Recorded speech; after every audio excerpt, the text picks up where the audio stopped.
গরমকালে মনে হয় টক খুবই ভালো লাগে, মানে আসলে অতিরিক্ত গরমের কারণেই কিনা জানি না, মানে টক কিন্তু মানে টক জিনিসটাই গরমের দিনই বেশি খাওয়ার চাহিদাটা বাড়ে।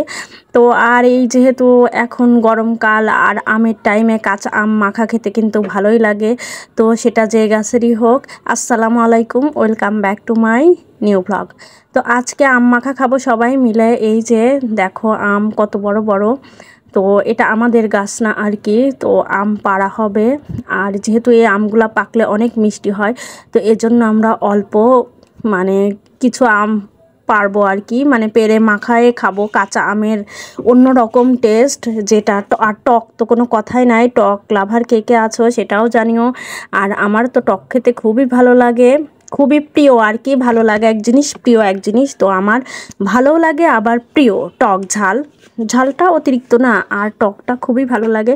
তো সবাই মিলে আম মাখাবো। এখানে 3টা আম পাড়া হয়েছে, তো এখানে আর মাঠে বসে খাবো। আর এই টক জিনিস সবাই মিলে একসাথে খাওয়ার মজাই আলাদা, একা একা কিন্তু ভালো লাগবে না। তো এখানে আম আমার এক হলো আপাক দিয়ে সিলে নেওয়া হচ্ছে। সে তো আপা আবার সে খুব মানে যত্ন সহকারে আর কি কাজ করে, তো ভালোই লাগতেছে। আর এদিকে আমিও আমগুলা ধুয়ে নিব। আর এগুলা মানে কারো যদি এগুলা দেখে যে জিভে জল চলে আসে, পানি চলে আসে, আমি কিন্তু কি বলবো, এর জন্য আমি দায়ী না। আর আমি কি পরে খেলাম নাকি সবাই খেয়ে নিছো সেটাও জানিও। আর তোমরা যারা এখনও খাও নাই আর যারা টক পছন্দ করো না, কিন্তু এই গরমকালে এই কাঁচা আম মাখানো খেয়ে একবার হলেও মানে ট্রাই করে দেখো।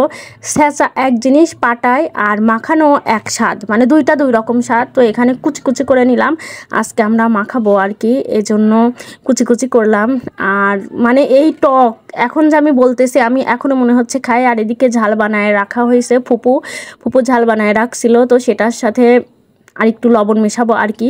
তো এখানে ঝাল পরিমাণ মতো নিয়ে নিলাম, এখানে বিট লবণ, তারপর শুকনা মরিচ আর কি আরও কিছু দিয়ে ঝাল বানানো হয়েছে। আর এখানে সাদা লবণ, এমনি নর্মাল লবণ যেটা, সেটা নিয়ে নেওয়া হয়েছে। আর এই তো দেখো কি অবস্থা, মানে কার উপর দিয়ে কে নিবে আর কি, এই তো অবস্থায় একজন ধরে রাখছে। মানে কি বলবো, আমি কম খেয়েছি, কারণ এটা আমি এই ভিডিও করতে যে আমি কম খেয়েছি। তো কার উপর দিয়ে কে খাবে, কে নিবে, আর এটা দেখে কার কার এরকম কি অবস্থা সেটাও জানিও। আর তোমাদের কেমন লাগছে সেটাও জানিও। আজ এ পর্যন্ত, আল্লাহ হাফেজ।